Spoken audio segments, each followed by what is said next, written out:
Hello friends, आप सभी का आपके अपने यूट्यूब चैनल रेगुलर शिक्षा में बहुत बहुत स्वागत है। हम पढ़ रहे थे एक्सरसाइज थर्ड, जिसको हमने कंप्लीट कर लिया, यानी अलजेब्रा का एक पार्ट हमने कंप्लीट कर लिया, जो क्या था, बहुपद था। आज हम दूसरा पार्ट स्टार्ट करेंगे, जिसका नाम है दो चर वाले रैखिक समीकरण और असमीकाएं।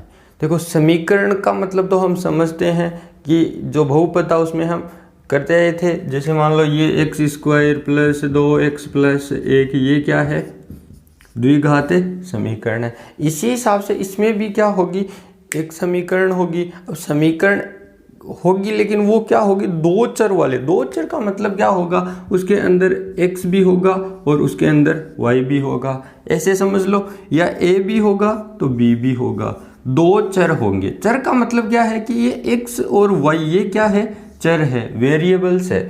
और चर क्या होते हैं, इनके मान होते हैं वो बदलते रहते हैं। यानी x का मान कई जगह 2 आ जाएगा, तो कई जगह 3 आ जाएगा, तो कई जगह -2 आ जाएगा, तो कई जगह -5 आ जाएगा। इसी प्रकार y का मान 0 आ जाएगा, तो कई जगह 2 आ जाएगा, तो कई जगह 3 आ जाएगा, तो कई जगह -5 आ जाएंगे। यानी इनके मान हमेशा बदलते रहते हैं, उनको हम क्या कहते हैं, चर कहते हैं।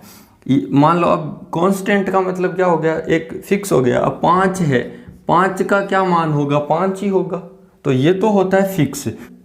इनके मान है वो बदलते रहते हैं, यानी ये तो स्थायी होता है, लेकिन ये वेरिएबल्स होते हैं, इनका कोई मान है वो स्थायी फिक्स मान नहीं होता है, चेंज होते रहते हैं। आज की जो एक्सरसाइज है उसमें यही चीज़ें आएंगी कि दो चर वाले रैखिक समीकरण। रैखिक का मतलब क्या होगा कि मान लो x है और y है, इनसे जो मान आएंगे उनसे जो हमें आकृति प्राप्त होगी वो क्या होगी, एक रेखा होगी। मान लो ग्राफ है ये, अब ये होता है y-x ग्राफ में और ये होता है x-x। अब मान लो x का मान 2 आया और y का मान 3 आया, यानी x में तो 2 आया और y में 3 आया, यानी यहाँ कोई एक बिंदु आया, एक बिंदु यहाँ पर आ गया। इन दोनों को जब हम मिलाएंगे तो क्या बनेगा, एक रेखा बनेगी। इसीलिए हम क्या कहते हैं कि दो चरों वाले रैखिक समीकरण। देखो, दो चर की जरूरत पड़ गई नहीं, यहाँ y का मान, x और y का मान 2 3 है, यहाँ कोई अलग होगा। यहाँ मान लो y का मान तो 5 है और x का मान 1 है, यानी 1 5 है, तो यहाँ 1 5 है, यहाँ 2 3 है। इन दोनों से क्या बन गई, एक रेखा बन गई। इसीलिए हम इसको क्या कहेंगे, रैखिक समीकरण कहेंगे। अब इसमें अलग अलग कंडीशन होगी कि रेखाएं प्रतिच्छेद होगी, या रेखाएं समांतर होगी, या रेखाएं समपाती होगी। ये होती क्या है, प्रतिच्छेद का मतलब एक कोई बिंदु ऐसा होगा जहां पर एक रेखा ये है और दूसरी रेखा ये है, दोनों यहाँ पर प्रतिच्छेद करेगी, यानी ये दोनों यहाँ पर मिलेगी। तो ये रेखा मान लो A है और ये रेखा B है, तो ये A और B दोनों रेखाएं आपस में क्या हो गई, प्रतिच्छेदी रेखाएं हो गई। इसी प्रकार यदि मान लो ये एक रेखा है, ये दूसरी रेखा है, ये दोनों क्या हो गई, समांतर हो गई, क्योंकि ये दोनों कभी भी एक दूसरे से नहीं मिलेगी। जैसे ट्रेन की पटरियां होती है, ट्रेन की पटरियां आपस में कभी नहीं मिलती है। अब आप बोलोगे कि रेलवे स्टेशन पर मिलती है, तो वो मिलती नहीं है। ये पटरी यहाँ से क्रॉस हो जाती है, ये यहाँ से क्रॉस होकर निकल जाती है, लेकिन वो जो ट्रेन के पहिए होते हैं वो हमेशा समांतर ही चलते हैं, तो उनके लिए वो हमेशा समांतर ही रहती है। तो ये दूसरा प्रकार ये हो गया। और तीसरा होता है समपाती। समपाती का मतलब क्या होगी कि एक रेखा ये है और दूसरी रेखा भी यही है, यानी एक रेखा दूसरी रेखा के ऊपर है, यानी इनमें x और y के सारे मान क्या होंगे, समान होंगे, तो वो क्या हो गई, समपाती हो गई। ये क्या हो गई, समांतर हो गई, यानी इसमें x और y का ऐसा कोई भी मान नहीं होगा जो इन दोनों को मिला दे या इन दोनों को प्रतिच्छेद करवा दे, या इसका ऐसा कोई भी हल नहीं होगा जहां पर ये दोनों मिल जाए। ठीक है। अब देखो, प्रतिच्छेद में मतलब मान लो यदि ये बिंदु 2 3 होता है, तो ये 2 3 इसमें भी आया है, इसमें भी आया, तभी तो ये दोनों मिली है। लेकिन इसके अंदर ऐसा कोई भी बिंदु नहीं होगा और इसके अंदर सारे बिंदु सेम होंगे। तो ये प्रतिच्छेदी होगी, ये समांतर होगी और ये समपाती होगी। ये 3 प्रकार की रेखाएं हमारे पास इस एक्सरसाइज में आएगी, जिनका हम क्या बनाएंगे, ग्राफ बनाएंगे। देखो, अब हमें पता कैसे चलेगा कि रेखाएं प्रतिच्छेद करती है, या रेखाएं समांतर है या रेखाएं समपाती है, इन चीज़ का हमें पता कैसे चलेगा। देखो रेखिक समीकरण होती है, उसका व्यापक रूप क्या होता है, a1x plus b1y plus c1। एक रेखा ये होगी, ये रेखा का क्या है, व्यापक रूप है या मानक रूप है। जैसे द्विघात समीकरण का मानक रूप क्या होता है, ax² plus bx plus c, उसी हिसाब से इसका हो गया a1x plus b1y plus c1। एक रेखा ये हो गई और दूसरी रेखा a2x हो गई, b2y हो गई और c2 हो गई। यहाँ पर देखो a1 a2 और b1 b2 ये कभी भी जीरो नहीं होना चाहिए। यदि ये इनमें से कोई भी मान है a1 a2 b1 b2 यदि जीरो हो गया तो फिर समीकरण नहीं बनेगी। यदि मान लो ये a1 जीरो हो गया तो इसका मतलब x को जीरो से गुणा करेंगे तो क्या हो जाएगा, ये जीरो हो जाएगा। जीरो हो जाएगा तो फिर क्या बच गया, सिर्फ by बच गया। by बच गया, इसका मतलब क्या हो गया, ये तो एक चर वाले रैखिक समीकरण हो गए। एक चर वाले रैखिक समीकरण क्या होते हैं, ax प्लस b बराबर जीरो। ये क्या है, एक चर वाले रैखिक समीकरण है, इसमें सिर्फ एक ही मान आता है और इसका यदि हम ग्राफ बनाते हैं तो वो या तो x अक्ष के समांतर बनता है या y अक्ष के समांतर बनता है। ठीक है, तो ये कभी भी जीरो नहीं होने चाहिए। अब हमें ये दो समीकरण मान लो दी गई होगी, जब भी क्वेश्चन आएगा हमारे पास इस रूप में ही समीकरण होगी। अब a1 a2 b1 b2 इसकी जगह कोई भी संख्याएं हो सकती है। ठीक है, तो अब हमें इनसे पता कैसे चलेगा कि रेखाएं प्रतिच्छेद करेगी, रेखाएं समांतर होगी या रेखाएं समपाती होगी। तो कंडीशन होती है, देखो यदि a1 बट्टा a2 और b1 बट्टा b2, a1 बटा a2 यानी a1 x का गुणांक a1 और यहाँ दूसरे समीकरण में ये a2, ये दोनों यदि बराबर नहीं होते हैं, ये दोनों यदि बराबर नहीं होते हैं तो रेखाएं क्या होगी,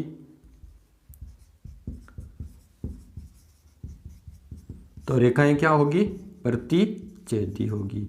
और इसी के साथ इसमें क्या होगा, अद्वितीय हल होगा। देखो अद्वितीय यानी जिसका कोई भी दूसरा हल नहीं होगा। मतलब क्या समझे इसे, कि ये जो रेखाएं हैं दोनों, ये एक बिंदु पर प्रतिच्छेद करेगी, यानी इसका एक ही हल होगा, x और y, ये एक ही हल होगा, इसके अलावा कोई भी दूसरा हल नहीं होगा। यानी ये रेखाएं ऐसे नहीं है कि एक जगह प्रतिच्छेद कर गई फिर आगे जाकर ऐसे घूम के फिर और प्रतिच्छेद कर गई, ऐसा नहीं होगा। तो रेखाएं क्या होगी, प्रतिच्छेदी रेखाएं होगी तथा अद्वितीय हल होगा। अद्वितीय हल का मतलब सिर्फ और सिर्फ एक हल होगा, एक जगह सिर्फ प्रतिच्छेद करेगी। कब, जब ये कंडीशन होगी। ये तो है एक नंबर कंडीशन। यदि मान लो ये दोनों बराबर हो जाए, ये दोनों बराबर हो जाए और C1 C2 बराबर नहीं हो, तब क्या होगा। यदि मान लो ये दोनों बराबर होगी तो रेखाएं क्या होगी, तो रेखाएं क्या होगी, रेल की पटरियां, यानी रेखाएं समांतर होगी और इसमें कोई हल नहीं होगा, कोई हल नहीं होगा। और इसको हम क्या कहेंगे, एक दूसरा शब्द भी होता है, वो क्या होता है, असंगत होता है। अब ये संगत होगी क्योंकि ये एक जगह मिल जाएगी, इसको इसकी संगत हो जाएगी, एक जगह पर मिल जाएगी, ये कहीं भी नहीं मिलेगी भी। ये तो समांतर चलती रहेगी, अनंत तक आप चलते रहो, ये समांतर चलती रहेगी, कहीं भी नहीं मिलेगी। इसका मतलब ये असंगत है, यानी इस रेखा का इस रेखा से कोई भी संगत या संबंध नहीं है, यानी इसको इसकी संगति नहीं है। ठीक है, तो ये क्या है, असंगत है। समझ गए। अब तीसरी कंडीशन क्या होती है, a1 बट्टा a2 बराबर b1 बट्टा b2 बराबर c1 बट्टा c2। यदि ये तीनों बराबर हो जाए तो रेखाएं क्या होगी,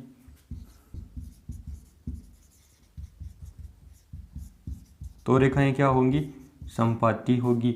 और इस कंडीशन में क्या होंगे, अनेक हल होंगे, या हम क्या कह सकते हैं, ये भी क्या होती है, संगत होती है। अनेक हल का मतलब क्या है कि ये हर बिंदु पर मिलती जाएगी, यानी ये 2 3 पर भी मिलेगी, आगे मान लो 5 1 आएगा उस पर भी मिलेगी, तो दूसरी रेखा भी 2 3 पर भी यही चलेगी, ये इस पर, यानी एक रेखा पर दूसरी रेखा होगी, यानी उसका हर एक बिंदु समान होगा। तो इसके क्या हो जाएंगे, अनेक हल हो जाएंगे। तो ये तो संगत है ही, भी ये तो एक दूसरे के ऊपर ही चल रही है, इसका मतलब संगत है। तो ये जो 3 कंडीशन है ये ही सबसे इम्पोर्टेंट है, और इन्हीं कंडीशन के आधार पर जो एक्सरसाइज नंबर 4 है वो पूरी है। तो तो ये कंडीशन आपको अच्छे से समझनी है। ये A1 B1 ये क्या होते हैं, इसको हम एक एग्जांपल से समझते हैं। मान लो हमारे पास एग्जांपल है 2x + 3y + 5 = 0, और एक हमारे पास है 3x + 2y + 3 = 0। ये हमारे पास क्या है, दो एग्जाम्पल है। ये दोनों ही क्या है, रेखिक समीकरण है। देखो A1 बराबर हमारे पास क्या है, 2 है, B1 बराबर हमारे पास क्या है, 3 है, और C1 बराबर क्या है हमारे पास 5 है। A2 बराबर क्या है हमारे पास 3 है, B2 बराबर हमारे पास क्या है 2 है, और C2 बराबर हमारे पास क्या है 3 है। तो अब हम A1 बट्टा A2 यानी 2/3, अब फिर B1 बट्टा B2 क्या है हमारे पास 3/2। अब हमें ये देखना, पहले चिन्ह नहीं लगाना, पहले हमें इसे लिखना है। अब देखो 2/3 है, वो 3/2 के बराबर है क्या, क्या बराबर है, ये नहीं है, तो हम क्या कर देंगे, यहाँ क्रॉस लगा देंगे। अब हमें इसे कोई फर्क नहीं पड़ेगा कि ये बराबर है या नहीं है। यदि यहाँ पर ये बराबर नहीं है, इसका मतलब क्या होगा, इसका मतलब क्या होगा, आपके तुरंत ये दिमाग में आना चाहिए कि यदि A1 बट्टा A2 तथा B1 बट्टा B2 यदि बराबर नहीं है, तो यहाँ ये बराबर नहीं है, तो रेखाएं क्या होगी, प्रतिच्छेदी होगी। तो इस उदाहरण से हमें क्या हो जाएगा, एक मान ऐसा मिलेगा जहां पर दोनों रेखाएं क्या होगी, प्रतिच्छेद होगी। यानी x और y का एक एक मान ऐसा होगा जहां पर ये दोनों प्रतिच्छेद करेगी। ये कन्फर्म है, ये हमें यहां से पता चल गया। इसी प्रकार यदि मान लो हमारे पास एक समीकरण होती 4x + 2y + 3 = 0, और हमारे पास यहाँ होता 2x + y + 4 = 0। ये एक समीकरण होती, और यहाँ से हमें क्या लिखना है, A1 तो क्या है 4 है, B1 क्या है 2 है, C1 क्या है 3 है। ये तो आप समझ ही गए। अब मैं यहाँ से डायरेक्ट A1 बट्टा A2 लिखता हूँ। मान लो A1 क्या है 4 और A2 क्या है 2, और B1 क्या है हमारे पास 2, और B2 क्या है 1। तो अब देखो 4 में 2 का भाग पूरा पूरा चला जाता है ना, तो 2 हो गया, और 2 में 1 का भाग देंगे तो 2 हो गया, यानी ये तो बराबर हो गया। और यहाँ 3/4 है, ये बराबर है क्या, ये दोनों बराबर है, लेकिन ये बराबर नहीं है। तो इसका मतलब क्या हो गया, इसका मतलब क्या हो गया, दूसरी कंडीशन हो गई ना, ये कंडीशन हो गई, तो रेखाएं क्या होगी, समांतर होगी। यानी इन रेखिक समीकरणों को यदि हम हल करेंगे तो ऐसा कोई भी मान हमें प्राप्त नहीं होगा जहां पर ये प्रतिच्छेद करेगी। ये हमें यहां से पता चल गया। अब जो थर्ड कंडीशन है वो क्या है, देखो यदि हमारे पास एक समीकरण होती है 5x + 4y + 3 = 0, और दूसरी समीकरण होती है 10x + 8y + 6 = 0। ये दो समीकरण है हमारे पास। अब यदि यहाँ हम A1 बट्टा A2 लिखते हैं तो क्या आता है 5/10, और यहाँ क्या आता है 4/8 आता है, और यहाँ क्या आता है 3/6 आता है। यदि हम इनको हल करें तो देखो 5 10 यानी 1/2 1/2 1/2, यानी ये तीनों क्या है, बराबर है। इसका मतलब क्या हो गया कि इस समीकरण के सारे बिंदु क्या होंगे, समान होंगे। अब ये बिंदु आएंगे कैसे, वो हम इसे आगे समझते हैं। तो ये जो 3 कंडीशन है, इन तीनों कंडीशनों को हमने एग्जाम्पल से समझ लिया। ऐसे एग्जाम्पल आपको मिलेंगे भी, इस हिसाब से आपको क्वेश्चन मिलेगा, और क्वेश्चन में आपको ये अप्लाई करके देखना है। पहले A1 A2 B1 B2 C1 C2 सारे मान लिखने हैं, और उस मानों को हमें इनमें से जो भी कंडीशन से मेल खाते हैं उस कंडीशन के आधार पर हमें पता लगाना है कि वो संपाती होगी, समांतर होगी या प्रतिच्छेद होगी, या इसको ऐसे भी पूछ सकते हैं इनका अद्वितीय हल होगा, कोई हल नहीं होगा, या अनेक हल होंगे। तो वो सारी कंडीशन हमें यहाँ से समझनी है। ठीक है, तो ये तीनों कंडीशन आपको अच्छे से समझनी है और अच्छे से ही करना है, क्योंकि इन तीनों कंडीशनों के आधार पर ही ये पूरी एक्सरसाइज चलेगी। ठीक है, तो इसको अच्छे से समझ लेना। इसके बाद में इसमें ग्राफ भी बनाना है। तो देखो ग्राफ बनाने के लिए तो आपको आता ही होगा, थोड़ा बहुत तो आता ही है कि एक्स एक्स क्या होता है, वाई एक्स क्या होता है, कैसे हम ग्राफ बनाते हैं। थोड़ा सा मैं आपको रिवाइज करा देता हूँ। देखो ग्राफ के अंदर क्या होता है, ऐसे दो रेखाएं होती है। अब मान लो यदि ग्राफ जो शीट होती है उसके अंदर हम यहाँ एकदम किनारे पर भी ऐसे ग्राफ बना सकते हैं। कब बना सकते हैं? जब हमारे पास दोनों संख्याएं क्या होती है, प्लस में ही होती है, क्योंकि ये क्या होता है, प्लस प्लस ही होता है। ये क्या होता है, माइनस प्लस होता है, ये माइनस माइनस होता है और ये प्लस माइनस होता है। यदि बात प्लस प्लस में चले तो हम इस हिसाब से बना सकते हैं, लेकिन मान यदि प्लस और माइनस दोनों में आए तो फिर हमें ग्राफ को ऐसे बनाना होगा। ये जो खड़ी रेखा होती है ये क्या होती है, वाई एक्स होता है, और ये क्या होता है, एक्स एक्स होता है। जब भी हम ग्राफ बनाते हैं तो हम पहले एक्स का मान देखते हैं फिर वाई का मान देखते हैं। यानी एक्स में यदि हम इस साइड चलेंगे तो प्लस के मान होंगे सारे, और इस साइड चलेंगे तो माइनस के मान होंगे। इसी हिसाब से वाई एक्स पर हम इस साइड चलेंगे तो प्लस के मान होंगे और इस साइड चलेंगे तो माइनस के मान होंगे। यदि मान लो हमारे पास एक्स दो मान है, 2 और 5, इसका मतलब क्या है, ये पहला जो मान होगा वो हमेशा क्या होगा, x का होगा, और ये मान क्या होगा, y का होगा। हमें देखना कैसे है, हमें सबसे पहले 2 है, इसका मतलब हमें 2 कहाँ पर चलना है, प्लस के 2 है तो 2 कहाँ पर चलना है, x पर चलना है, तो 2 यहाँ हो गया। फिर हमें 5 दिया गया, वो भी प्लस का है, तो 5 हमें यहाँ चलना है, 1 2 3 4 5, तो ये 5 हो गया।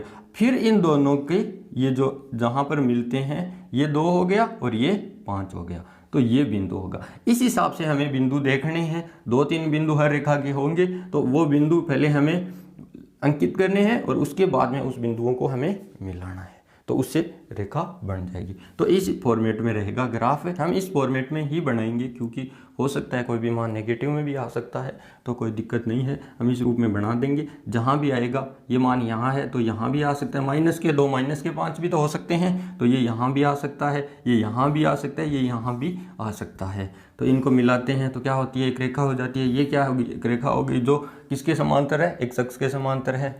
ठीक है, तो ये होता है ग्राफ। वैसे तो आपको आता होगा, क्योंकि आप 10वीं कक्षा में आए हो, तो 8वीं 9वीं 10वीं सारी क्लास जो पीछे की क्लास है उन सब में ये ग्राफ होता है, तो आपको आता होगा, लेकिन फिर भी मैं आपको थोड़ा सा याद करवा देता हूँ। ठीक है, अब हम इसको एग्जाम्पल से समझते हैं। देखो एग्जाम्पल नंबर 1 में हमें क्या दिया गया है, एग्जाम्पल नंबर 1 में हमें दिया गया है 2x + 3y - 5 = 0। एक रैखिक समीकरण तो ये दिया गया है। दूसरा क्या दिया गया है, 4x + 7y - 11 = 0। और इसमें हमें क्या ज्ञात करना है, दिया क्या गया है हमें कि x = 1 और y = 1 पर हमें ये चेक करना है कि ये समीकरण को संतुष्ट करते हैं या नहीं, या इसको हम ऐसे समझते हैं कि x और y का मान 1 है, वो इस समीकरण का हल है या नहीं है। तो देखो हम कैसे करेंगे इसको और हमें कैसे पता चलेगा। हम क्या लेते हैं, ये समीकरण लेते हैं 2x + 3y - 5 = 0, और इसका हम क्या ले लेंगे, लेफ्ट हैंड साइड ले लेंगे। लेफ्ट हैंड साइड में हम x और y की वैल्यू रखेंगे। यदि वो राइट हैंड साइड के बराबर आ जाएगी, इसका मतलब ये मान है वो इस समीकरण का एक हल होगा। देखो 2x + 3y - 5। अब हम यहाँ क्या रख देंगे, x और y का मान रख देंगे। x का मान क्या है, 1 है, y का मान भी क्या है, 1 है, -5। यहाँ हम लिख देंगे x y के मान रखने पर, अब देखो 2 + 3 - 5, तो 2 और 3 कितने होंगे, 5 - 5 बराबर क्या आ गया, 0। और ये किसके बराबर है, राइट हैंड साइड के बराबर है, यानी इस समीकरण का ये एक हल है। उसी हिसाब से हम दूसरी समीकरण ले लेते हैं। दूसरी समीकरण क्या है हमारे पास, 4x + 7y - 11 = 0। अब यहाँ पर भी हम क्या ले लेंगे, LHS ले लेंगे, तो 4x + 7y - 11। अब यहाँ पे x y के मान रख देते हैं, 4 × 1 + 7 × 1 - 11। अब देखो 4 + 7 - 11, और 4 7 कितने हो गए, 11 - 11 बराबर क्या आ गया, 0। तो ये भी किसके बराबर है, RHS के बराबर है। RHS में दोनों में क्या है, 0 है। इसका मतलब क्या हो गया, ये दोनों समीकरणों का हल है। हम क्या लिख देंगे, अतः x = 1 तथा y = 1 दोनों समीकरणों का हल है। ये हो गया। तो ये होता है कि समीकरण को संतुष्ट करना, यानी यदि हम ऐसे मान रखें वो राइट हैंड साइड के बराबर आ जाए, इसका मतलब वो उस समीकरण का एक हल होगा, या हम उसको ऐसे बोल सकते हैं कि वो उस समीकरण को संतुष्ट करता है। इससे पहले जो हम एक्सरसाइज पढ़ रहे थे उसमें जो मूल आ रहे थे वही क्या थे, वही सेम कंडीशन वहाँ पर थी कि वो यदि मूल हम रखें तो वो राइट हैंड साइड के बराबर हो जाते हैं, या फिर हम ऐसे बोलते थे कि वो उस समीकरण को संतुष्ट करते हैं। बस बात यही है, और ये यहाँ पर भी यही है। वहाँ पर सिर्फ x था, यहाँ पर दो चर है, इसीलिए हम दो चरों वाले रैखिक समीकरण कहते हैं। ठीक है, जिस जो दो मान रखता है x और y दोनों रखता है तो दो चरों वाले हो गए। वहाँ पर द्विघात समीकरण थी तो वहाँ पर सिर्फ एक मान चल रहा था, सिर्फ x चल रहा था या फिर y चल रहा था। ठीक है, बात एक ही है, परिभाषा हर जगह समान रहेगी। वहाँ पर भी संतुष्ट कर रहे थे, यहाँ पर भी संतुष्ट कर रहे हैं। ठीक है, इसके बाद में है एग्जाम्पल नंबर 2। उसमें क्या दिया गया है, उसमें भी इसी हिसाब से हमें पता करना है कि हल की प्रकृति क्या है। समीकरण क्या दी गई है हमें, 2x + 7y = 11, और दूसरी क्या दी गई है, x - 3y = 5। और यहाँ x और y के मान क्या क्या दे दिए, x = 2 दिया गया है और y = 1 दिया गया है। और यहाँ ये जो मान है वो रख के हमें पता करना है क्या ये इन समीकरणों को संतुष्ट करते हैं या ये मान इस समीकरण के हल है। तो हम पहले समीकरण इसको ले लेते हैं, 2x + 7y = 11। इसका हम लेफ्ट हैंड साइड ले लेते हैं। तो लेफ्ट हैंड साइड में क्या है, 2x + 7y। यहाँ पर हम क्या रख देंगे, x और y के मान रख देंगे। x का मान क्या है, 2 × 2 हो गया, प्लस y का मान क्या है, 1 है। ठीक है, तो अब देखो 2 अब यहाँ रख देंगे हम x y के मान रखने पर, ये चीज़ हम यहाँ पर लिख देंगे। तो 4 + 7 कितने हो गए, 11 बराबर RHS। RHS में हमारे पास क्या है, 11 है, तो ये 11 के बराबर आ रहा है। इसका मतलब इस समीकरण का ये एक हल है। अब दूसरी समीकरण लेते हैं। दूसरी क्या है, x - 3y = 5 है, और यहाँ पर हम क्या ले लेंगे, LHS ले लेंगे, x - 3y, और यहाँ मान रख देंगे। x का मान कितना है, 2, और y का मान कितना है, 1। यहाँ लिख देंगे x y के मान रखने पर। अब देखो 2 - 3 तो कितना आ रहा है, -1 आ रहा है। ये RHS के बराबर नहीं है, तो ये इस समीकरण का तो हल है लेकिन इस समीकरण का हल नहीं है। ठीक है, तो इस हिसाब से आपको चेक करना है। ये तो बहुत इजी क्वेश्चन है। इससे जो आगे एग्जाम्पल नंबर 3 है वहाँ से ग्राफ शुरू हो जाएगा, तो वो हम अगली कक्षा में करेंगे। आज का वीडियो हम इतना ही रखते हैं। आपको आज की क्लास से सिर्फ ये समझना है कि रेखाएं प्रतिच्छेद कब करेगी, समांतर कब होगी, संपाती कब होगी, और तीनों कंडीशनों को आपको अच्छे से याद रखना है। इन्हीं तीनों कंडीशनों के आधार पर क्वेश्चन बनेंगे। पूरी 4 नंबर जो एक्सरसाइज है पूरी इन सिर्फ और सिर्फ इन 3 कंडीशनों पर चलेगी। तो फिर मैं यदि बार बार ये कहूँगा अद्वितीय हल, तो आपके समझ में आ जाना चाहिए कि अद्वितीय हल कब होगा, उसकी क्या कंडीशन होती है, और उसका दूसरा नाम क्या होता है अद्वितीय हल का, प्रतिच्छेदी होता है। कंडीशन क्या होती है, a1/a2 is not equal to b1/b2 होगा, तब अद्वितीय हल होगा, तब वो प्रतिच्छेद करेगी। इस हिसाब से आपको एक नाम के आधार पर पूरा जो उस कंडीशन का बायोडाटा है वो आपको याद रखना है। आज का जो वीडियो है उसी पर पूरी एक्सरसाइज नंबर 4 डिपेंड रहेगी। ठीक है, और ये वीडियो आपको कैसा लगा कमेंट करके बताएं, और इसको प्लीज़ लाइक करें, अपने दोस्तों के साथ शेयर कीजिए। और अब तक आपने हमारे चैनल को सब्सक्राइब नहीं किया है तो प्लीज़ सब्सक्राइब कर लीजिए और रेगुलर बने रहे। साथ ही बेल आइकन को दबा दीजिए जिससे कि आपको आने वाले हर वीडियो की अपडेट मिलती रहे, क्योंकि हमारे इस चैनल पर रेगुलर एक वीडियो अपलोड होता है। ठीक है, मिलते हैं एक नए वीडियो के साथ, तब तक के लिए बाय बाय। जय हिंद, जय भारत।